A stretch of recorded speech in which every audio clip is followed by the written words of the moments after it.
So, by the mercy of Lord Shri Krishna, we're going to start our English discussion of Bhagavad Gita. So, somebody can chant after me. You can chant Bhagavad Gita Shlok. Who can chant? You can chant. Okay, take this mic. You can give the mic to Prabhuji. So, we're going to start Bhagavad Gita as it is with the commentaries of Srila Baldev Vidyabhushan. Srila Baldev Vidyabhushan is a great Gaudiya Vaishnava Acharya who wrote Bhagavad Gita commentaries, and based on his commentary, maybe you can come like this, otherwise I have to play badminton like this. Yeah, come over here, it's easy for me. So then, based on his commentary, Srila Prabhupada wrote the commentary of his own commentary on Bhagavad Gita, and that's why he dedicated Bhagavad Gita to Srila Baldev Vidyabhushan. So let's see, we have a desire that we can complete Bhagavad Gita also in English, like we have done almost in Hindi. So we're going to start today with the first shloka of Bhagavad Gita, chapter 1, shloka 1. Please chant with after me. Dhritrashtra vacha Dhritrashtra vacha dharma kshetre kurukshetre dharam kshetre kurukshetre samvetayutsava samvetayutsava mamakaha mamekava pandascava cheva kimakurvat sanjaya kurvata sanjaya Dhritrashtra vacha Dhritrashtra vacha dharma kshetre kurukshetre dharam kshetre kurukshetre samaveta utsava mamakaha pandavaschaiva mameka pandavacheva kimakurvat sanjaya kurvata sanjaya. Please chant. Dhritrashtra uvacha Dhritrashtra vacha dharam kshetre kurukshetre dharma kshetre kurukshetre samveta yuyutsava mamekeva pandave cheva mamakaha pandavaschaiva कृत्वा संजया किमाकुर्वत संजया आप बोलिए प्रभु के बोल इनको बोलने दीजिए प्रेम कृष्ण बोलिए धर्म क्षेत्रे कुरुक्षेत्रे समवेतायुत्सव मामका पांडवाश्चैव मामकाः पांडवाश्चैव किं कुर्वत् संजय किम अकुर्वत संजय ठीक है देखिए यहाँ पे किम अकुर्वत संजय होना चाहिए चलिए ठीक है धृतराष्ट्र उवाच means I was speaking in Hindi sorry Dhritarashtra उवाच मीन्स धृतराष्ट्र said धर्म क्षेत्रे इन द धर्म क्षेत्र in the place of dharma or religion kurukshetra which was named kurukshetra samveta yutsava samveta means those who had come together yutsava with the desire to fight mamakaha pandavascheva my sons and pandavas kim akurvat sanjaya o sanjaya what did they do now that's something interesting he says yutsava they had come with a desire to fight then why is asking what did they do just like somebody will say after coming to the classroom what did the brahmacharis do after coming to the Bhagavad Gita class what did the brahmacharis do is that a logical question it is not a logical question at 9 o'clock after coming to Krishna hall what did the devotees do it's not a logical question 9 o'clock is the time for prasadam in prasadam hall people will come for prasadam. So what is the point? What is the mystery in asking these questions? We'll discuss in the commentary. Why he asked these questions? Dhritarashtra said, O Sanjay, after my sons and the sons of Pandu assembled in the place of pilgrimage at Kurukshetra, desiring to fight, what did they do? Desiring to fight means they should have fought. So why is asking this question, what did they do? Gita Bhushan. The sage in the first chapter of the Gita has revealed events related to the conversation which took place between Arjuna and Krishna at the beginning of the war. Sometimes, actually, one devotee asked me that somebody told him it is not needed to study the first chapter of Bhagavad Gita. Actually, Yes, yes. Actually, somebody told me. Before I go further, one person asked me this question. Prabhuji, when we clean the bath rooms and everything, so we have to sometimes kill the cockroaches and like that. So what should we do? I said, first of all, you cannot minimize violence in this world. So you cannot eliminate violence, but you have to minimize it. So said, but one devotee told me that for killing them, you can be a Kshatriya. I said, you do not have to become a Kshatriya to kill a cockroach. So you see how people misapply the philosophy of Bhagavad Gita. To kill a mosquito, you don't have to become a Kshatriya. I was laughing like anything when I heard this. And what kind of nice advice that person has given. To kill a cockroach, you become a Kshatriya. Anyhow, the point is that, what the point I wanted to say was that we must understand that there is a background of the whole conversation.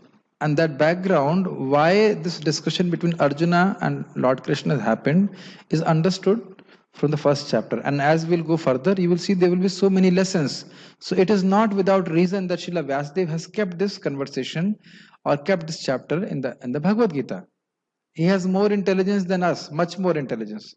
So one should not think that the first chapter is not important. Okay? The intention of this narration is to praise the conversation between Krishna and Arjun. The description continues for 27 verses. That means how everything was there and what led to Arjuna asking questions to Lord Krishna. Knowing that Krishna was accompanying Arjuna as his driver, Dhritrashtra, doubting the victory of his own sons, questioned Sanjay. What did you notice striking in this line? What did you notice? Dhritarashtra was knowing that Krishna is God. Dhritarashtra was knowing that Krishna is Supreme Personality of Godhead.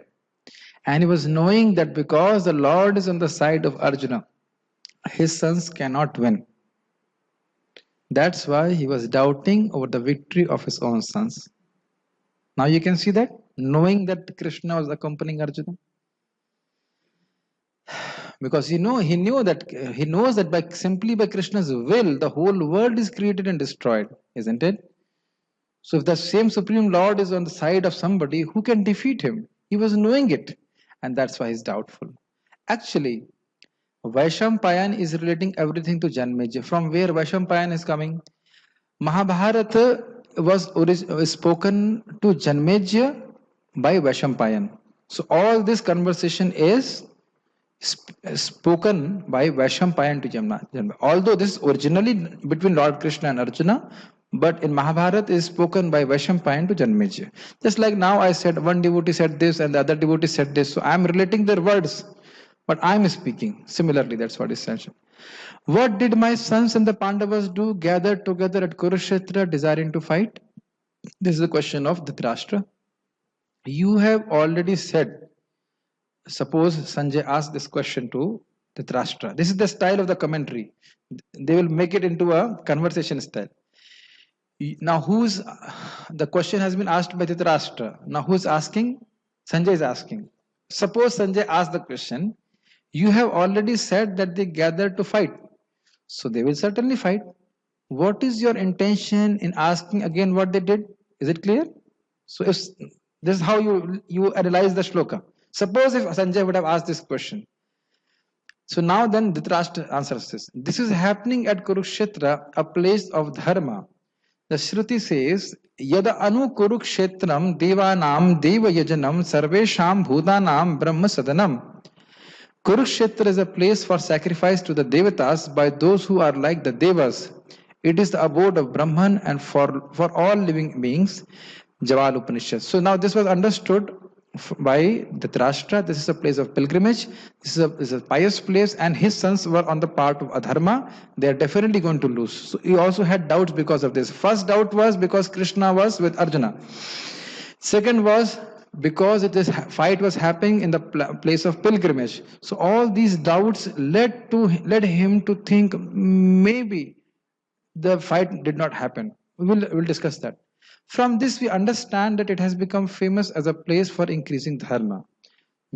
Just like if you go to a place where people are drinking liquor, so that is a place where people congregate to increase adharma.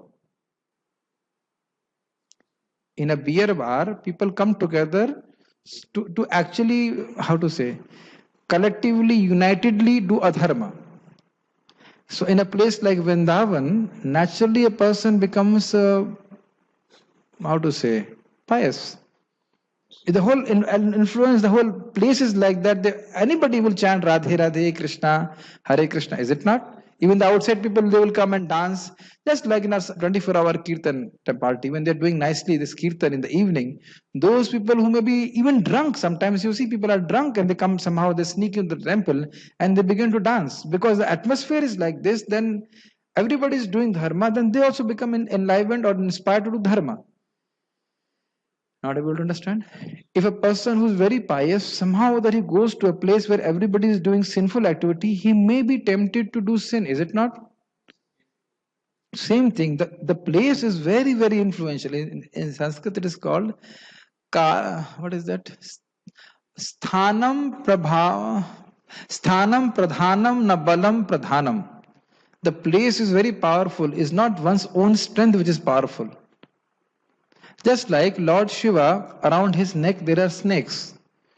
So when Garuda is there in front of Lord Shiva, because the snake is around the neck of Lord Shiva, he can even do hissing against Garuda. And Garuda then says that sthanam pradhanam na balam pradhanam. Right now you are on the body of Lord Shiva. That's where you are hissing against me. Otherwise I would have shown you. Don't we hear like this? You are here, that's why speaking like this. Come out, I'll show you. So because of the sthana bal, even a person is weak, he becomes strong. So that was the mood of Dhritrashtra, a doubt that because this is Dharma Kshetra, he knows that he's a learned person, is Kurukshetra, where even the demigods will come and do yajna. So there is quite possibility that, and also Lord Krishna is towards the Arjuna's side, definitely they're going to win. He was thinking, still he's presenting his doubt before Arjuna. Okay? Under its influence, will my sons give up their animosity and give the kingdom to the Pandavas? Did you understand this line? See, he was doubtful that although his sons were not inclined to dharma at all, but maybe if they have gone to Kurukshetra, maybe it will dawn upon them it was not proper what they did to the Pandavas. So maybe they will think, they have gone there with a desire to fight. There is no doubt. But maybe because of the influence of the place, they might give up the idea of fighting. Are you able to understand? You see, in the first shloka, there are so many points to be understood.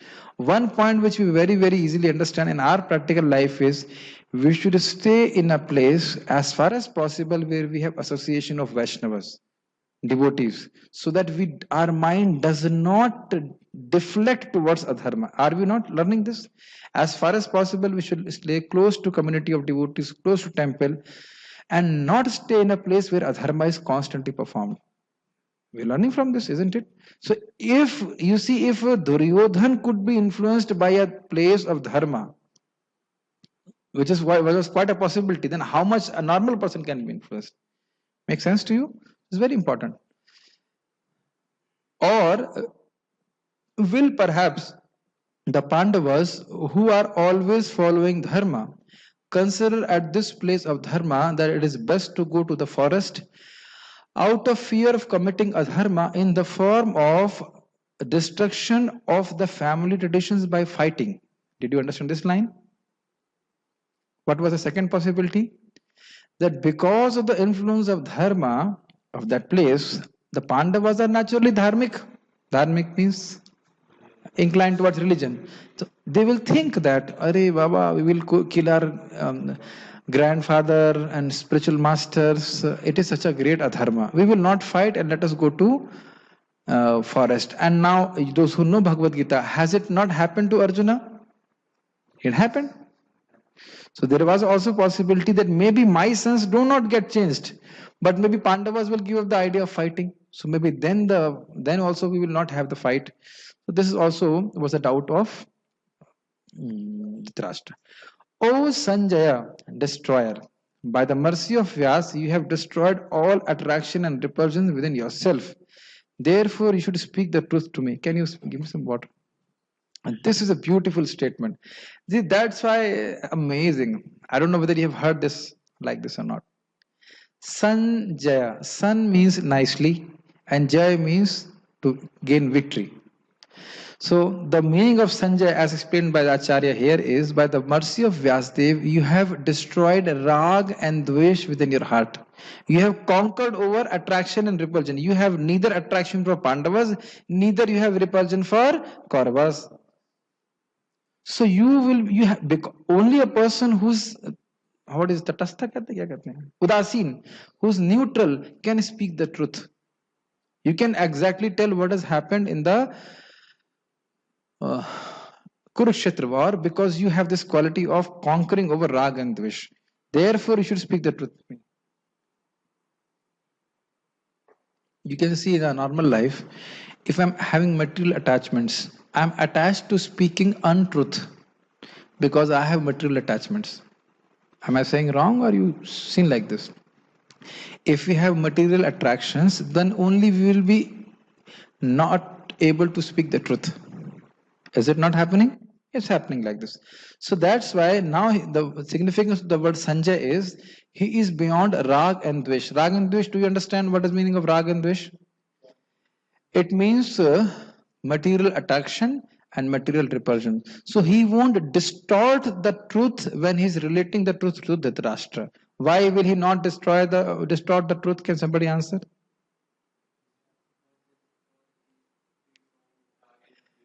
Because he's free from because he's free from rag and dvesh. So he can speak the truth. Suppose I am attached to you. Suppose I'm attached to you, materially speaking. Then I will not tell you wake up, chant. You wake up, you chant Hare Krishna. Maybe you will go away from me if I tell you all these things. So that's why he's saying you can speak the truth because you are above material attachment. So that is the significance of the word Sanjay. Are you able to understand, or I'm going too fast? Okay, take it. By not mentioning that, this is very easy to understand, by not mentioning that the Pandavas were also his relatives and mentioning only his sons as his own or Mamaka, he revealed his hatred for the Pandavas. Did you get the point? Mamakaha Pandavascheva. My sons and the sons of Pandu. Now, what is the rule of a king? The king should consider everybody who's born as equal to his own son. And what to talk of people who were actually born from his whatever brother, like that. So this shows that he actually hated the Pandavas. He wanted his son to become the king, and that's why he wanted them to be destroyed. It's very easy to understand. So you see how every word has such a deep import in Bhagavad Gita. Now this is really nice. Next one, hear it. In a field of grains, the weeds which look similar to the grain but are obstacles to their growth are eventually pulled out. Similarly, at the field of dharma, your sons who are but imitations of dharma and opposers of dharma will also be destroyed. This is the unintentional hidden meaning of the word dharmashetra uttered by Dhritarashtra himself by the grace of Saraswati, skillful in use of words, giving them a double meaning. Beautiful meaning, beautiful. I mean, really nice meaning. Have you understood this? Kshetra means field. Field is where you grow something. So what is the meaning of dharma kshetra? Where dharma is cultivated, where dharma is grown. This is understanding? So he says dharma kshetra, kurukshetra. So kurukshetra is a place where you grow dharma. Did you get it? This is understood? Now, this has happened. If you are growing a crop, many times the weeds which grow, they look similar to the crop in the initial stages. We have seen the experience here. So now, after a while, you can see the difference, what is the actual crop and what is the weed. So expert farmer will weed out. Weed out, you understand? Weed out means they will pull the weed out from the root. So there is no possibility that the weed will grow again. Are you able to understand my explanation? So similarly, who's the farmer here? Lord Krishna himself. Lord Krishna himself. So he will make sure all these weed-like sons of Dhritrashtra who look like the actual crop, they are weeded out and no one is spared in this war of Kurukshetra. This is the meaning of the word, a deep import of the word Dharmashetra. You understand, Amarnath Prabhu? Have you studied Bhagavad Gita like this before? So is it not Bhagavad Gita interesting? See every word like this, how so. And I'm not saying I am saying something. I'm only repeating what the Acharya is saying. So nice. I give an example. One time some Varsin grass was coming. I think last winter, maybe last winter. Now we were discussing this Bhagavad Gita shloka. So our cows were not eating that, and Barsim, all the cows like. Then we noticed that there was some grass which looked like Barsim, which grew out of its own, but it was very bitter. So that's why the cows were not eating. So you see, similarly, these bitter sons of the Dhritrashtra will be like weeds, and they will be weeded out by Lord Krishna himself. So this is the meaning of the word Dharmashetra. Purport of Srila Prabhupada. Who can read English clearly? Somebody, Amarnath, you can read? Give it a try. First, let me check. Then I will have some breath. Yeah, Prabhupada, purport, you read? Bhagavad Gita is the widely read theistic science summarized in the Gita Mahatmya. Okay. What you read one line and explain something. What is the theistic science? Theistic means someone who believes in God, and science means it is not simply a belief. It is something which, like as we have mentioned earlier, theory, and you do experiment accordingly, and then you get the result. Okay, go ahead. There it says that one should read Bhagavad Gita very scrutinizingly with the help of a person. Let me read it then. I'll read it. Therefore, it says that one should read Bhagavad Gita very scrutinizingly. What is the meaning of scrutinizingly? What is the meaning of each and every word? Just like now we are seeing Dharmashetra, Kurukshetra, Mamakaha, Pandavascha, like that, all of the words have deep import. With the help of a person who is a devotee of Sri Krishna and try to understand it without personally motivated interpretation. Two things. A devotee of Sri Krishna will never say something which is against the version of the previous acharyas, and he will give the version of Lord Krishna as it is. This is one point. And what is the meaning of personally motivated interpretations?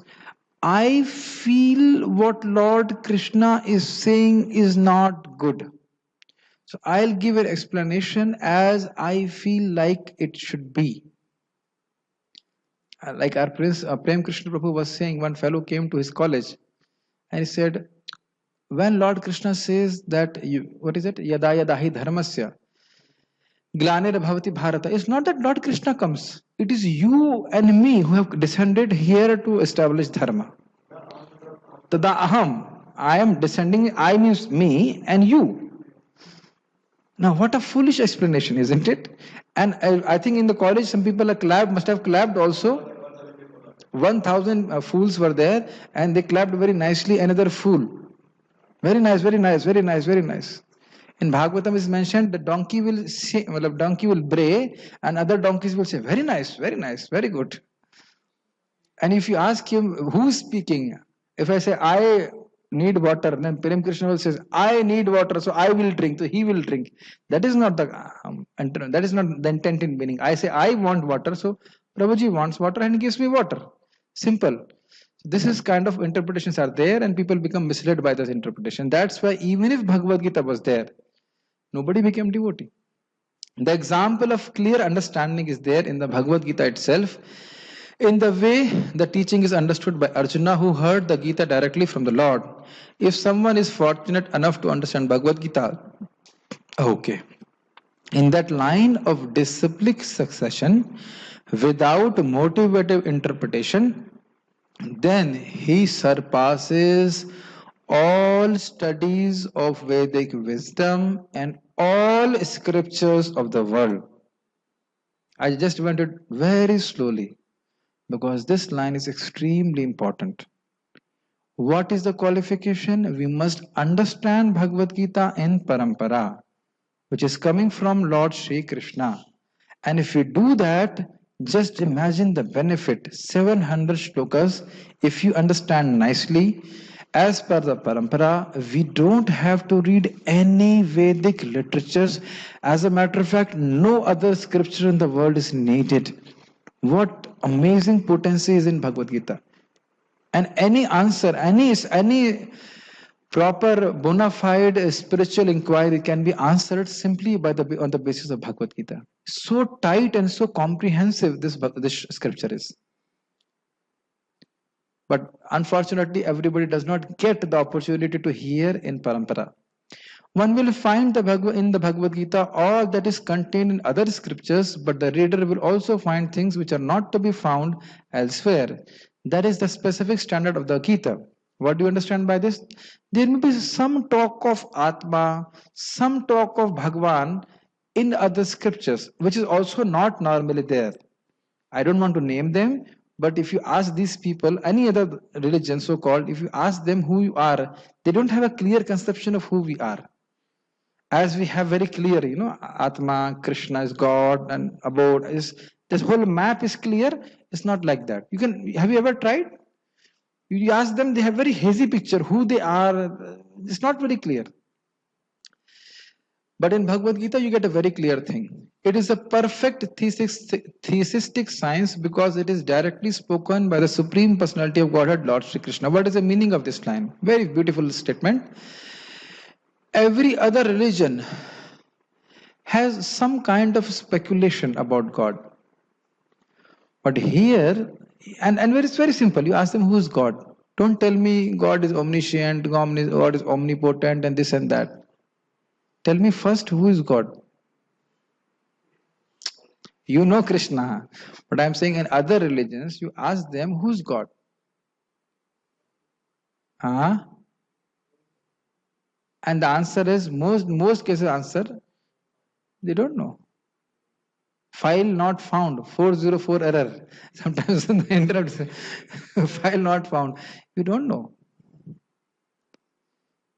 That is the whole. And then you ask him what is his name, how he looks like, does he like to eat curd rice? We know that, isn't it? We exactly know Krishna every day takes curd rice.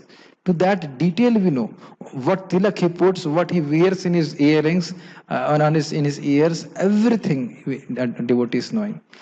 So this is how it has to be known from the Vedic literature. So we should not say, for the sake of just saying all the literatures are equal, it's an offense actually. None of the literatures are equal to Bhagavad Gita. And Bhagavad Gita is not a Hindu literature. It's a literature for every living entity. So you understand this. So why it is perfect? This is saying because Krishna himself is speaking. He knows himself. So he knows exactly his situation and he's explaining it very mercifully to his dear devotee. So everything becomes very clear. With the understanding that it also will be heard by others. Just like now I am giving this lecture with the understanding that those who are not able to hear live, they can also hear the recording. So even a simple person can like me can do two things simultaneously. I want you to understand.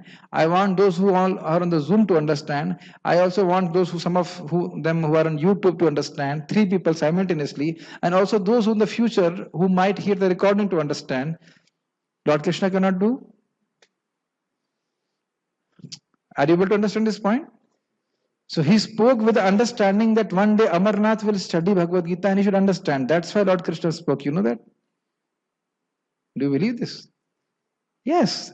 Each one of us, Krishna thought, this fellow will read Bhagavad Gita 5,000 years later. That's why Lord Krishna spoke. He has unlimited intelligence and he cares about every living entity. He knows the future track of every living entity. So can you answer why it is the perfect theistic science? Because it has been spoken by Lord Krishna himself to his supremely pure devotee who was fully qualified to understand this Brahma Vidya. Clear? Yeah, one more point. Sometimes the person who's speaking is perfect, but the person who's listening cannot understand. Then also the whole message cannot be given. But in this case, Arjuna is a pure devotee. He can understand Krishna as Supreme Personality of Godhead.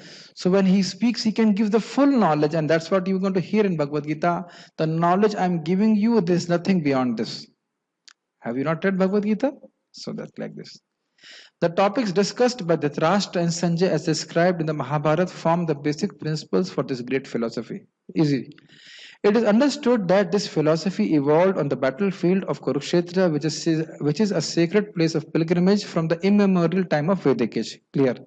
It was spoken by the Lord when he was present personally on this planet for the guidance of mankind. All these things are clear.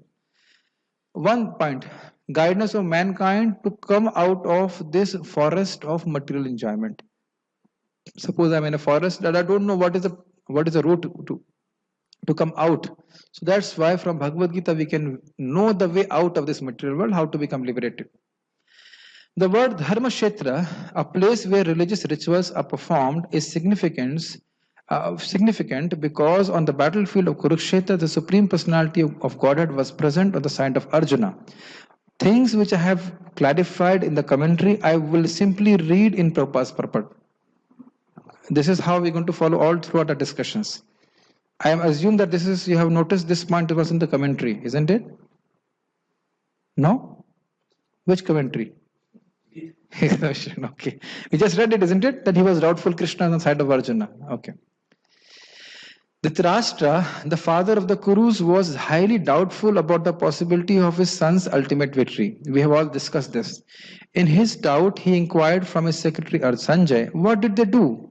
He was confident that both his sons and the sons of his younger brother Pandu were assembled in that field of Kurukshetra for a determined engagement of the war. Very easy. Still, his inquiry is significant. He did not want a compromise between the cousins and brothers, and he wanted to be sure of the fate of his sons on the battlefield. Are you able to follow? Because the battle was arranged to be fought at Kurukshetra, which is mentioned elsewhere in the Vedas as a place of worship, even for the denizens of heaven, Dhritarashtra became very fearful about the influence of the holy place and the outcome of the battle. Have we not discussed all these points? It was a Dharma Kshetra, it will favor Dharma. He knew very well that this would influence Arjuna and the sons of Pandu favorably, because by nature they were all virtuous. Sanjay, because they were on the path of Dharma. Sanjay was a student of Vyas, and therefore, by the mercy of Vyas, Sanjay was able to envision the battle of Kurukshetra even while he was in the room of the Dhritarashtra. Do you know this point? This will be confirmed in the last part of 18th chapter. Vyasa prasadat shrutaman. By the mercy of Srila Vyasadeva, I am able to hear the conversation between Lord Krishna and Arjuna, and whole battlefield he could see from that. So that's not a problem. And so Dhritarashtra asked him about the situation on the battlefield. Both the Pandavas and the sons of Dhritarashtra belong to the same family, but Dhritarashtra's mind is disclosed herein. He deliberately claimed only sons as Kurus, Mamakah, and he separated the sons of Pandu from the family heritage, Pandavaha. One can thus understand the specific position of Dhritarashtra and his relationship with his nephews, the sons of Pandu. I think we have discussed all those things, so I'm not going to discuss it again. As in the paddy field, the unnecessary plants are taken out, so it is expected from the very beginning of these topics that in the religious field of Kurukshetra, where the father of religion, Sri Krishna, was present, the unwanted plants like Dhritarashtra's son Duryodhana and others would be wiped out, and the thoroughly religious persons headed by Yudhishthira would be established by the Lord. Have we not all discussed in the commentary? Are you not seeing now that how Prabhupada is deriving from the commentary of Srila Baldev Vidyabhushan? And also Srila Baldev Vidyabhushan derives from Srimad Ramanujacharya. So this is called parampara. They do not write something on their own. Okay? They may elaborate a point following the previous Acharya, but they will not say, he said, Baldev Vidyabhushan said, but he was not fully correct. I am writing something better. That is not. As soon as we say this, finished. We have no standing. The ground underneath is snatched away from us. We should only repeat the previous Acharya's words. We may give examples just to support what they are saying, but never should say that we can say something better than them. This is the significance of the word Dharma Kshetra and Kurukshetra apart from their historical and Vedic importance. So we learned many things today. Are there any questions? Okay, there are some questions. Let me see. Are there any questions? I can read, Prabhuji. Nice meaning of Dharma Kshetra. Hare Krishna, sounds problem. Okay. So there are no questions. So we're going to continue with our discussion tomorrow, Krishna willing. By the mercy of the Lord, started our English discussion of Bhagavad Gita. So Srimad Bhagavad Gita ki jai, Srila Prabhupada ki jai. Thank you all very much.